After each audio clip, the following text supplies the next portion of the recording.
IPL 2025 season లో Mumbai Indians జైత్రయాత్రకు break పడింది.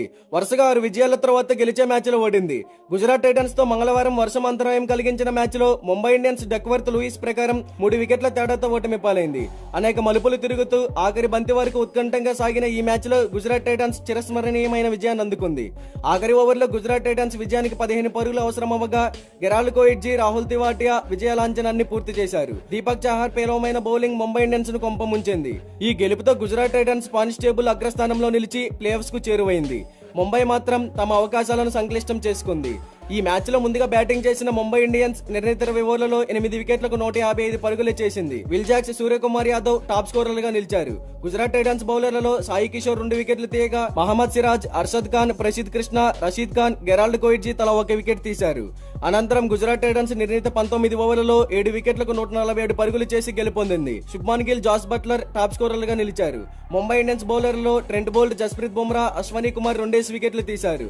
జస్ప్రీత్ బుమ్రా సంచలన బౌలింగ్ తో విజయం ముంగిట నిలిచిన ముంబై ఇండియన్స్ ఆఖరి ఓవర్లో 15 పరుగులను కట్టడి చేయలేక ఓటమికి తల వంచింది.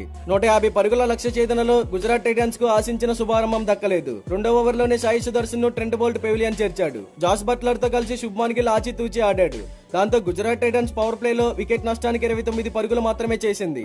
పవర్ ప్లేలో అనంతరం దూకుడుగా ఆడిన ఈ జోడీ దీపక్ చాహర్, హార్దిక్ పాండ్యాపై విరుచుకుపడింది. హార్దిక్ వేసిన 8వ ఓవర్లో 18 పరుగులు ఇచ్చాడు.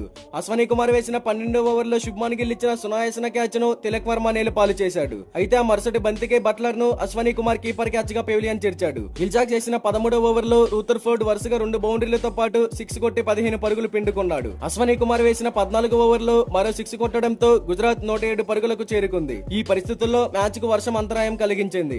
ఆ తర్వాత మ్యాచ్ తిరిగి ప్రారంభమవగా బుమ్రా బౌలింగ్ లో శుభ్మాన్ గిల్ బౌండరీ బాది క్లీన్ బౌల్డ్ అయ్యాడు. ఆ మరుసటి ఓవర్లో డేంజరస్ రూథర్ఫోర్డ్ ను బౌల్డ్ ఎల్బీగా పెవిలియన్ చేర్చాడు. దాంతో మ్యాచ్ మొత్తం కూడా ముంబై ఇండియన్స్ వైపు మలుపు తిరిగింది. బుమ్రా తన మరుసటి ఓవర్లో షారుఖ్ ఖాన్ అవుట్ చేయగా రషీద్ ఖాన్ ను అశ్వనీ కుమార్ పెవిలియన్ చేర్చాడు. ఈ ఓవర్ ఆఖరి బంతికి కోయిట్జీ బౌండరీ బాదడంతో ఆఖరి 2 ఓవర్లలో గుజరాత్ విజయానికి 24 పరుగులు అవసరమయ్యాయి. ఈ పరిస్థితుల్లో మళ్లీ వర్షం మ్యాచ్ అంతరాయం కలిగించింది. కాసేపటి తర్వాత ఆట తిరిగి ప్రారంభమవగా డక్వర్త్ లూయిస్ ప్రకారం 1 ఓవర్ ను కుదించారు. దాంతో గుజరాత్ విజయానికి 6 బంతుల్లో 15 పరుగులు అవసరమయ్యాయి. ముంబై స్లో ఓవర్ రేట్ కారణంగా సర్కిల్ బయట 4 ఫీల్డర్లు మాత్రమే అనుమతించారు. దీపక్ చాహర్ వేసిన ఆఖరి ఓవర్లో తొలి బంతిని రాహుల్ తివాటియా బౌండరీ బాదడంతో మ్యాచ్ ఉత్కంఠంగా మారింది. 2వ బంతిని కోయిట్జీ 6 బాది సింగిల్ తీయడంతో పాటు అది నోబాల్ కావడంతో మ్యాచ్ గుజరాత్ వైపు మళ్లింది. 5వ బంతికి కోయిట్జీ అవుట్ అవ్వడంతో మ్యాచ్ మరింత ఆసక్తికరంగా మారింది. ఆఖరి బంతికి అర్షద్ ఖాన్ సింగిల్ తీయగా గుజరాత్ విజయం లాంఛనమైంది. రన్అట్ చేసే అవకాశాన్ని హార్దిక్ పాండ్యా చేజార్చాడు. ఉత్కంఠభరితమైన మ్యాచ్ లో మీకు ఎవరి పర్ఫార్మెన్స్ అద్భుతంగా అనిపించింది అనుకుంటున్నారో కామెంట్ చేయండి.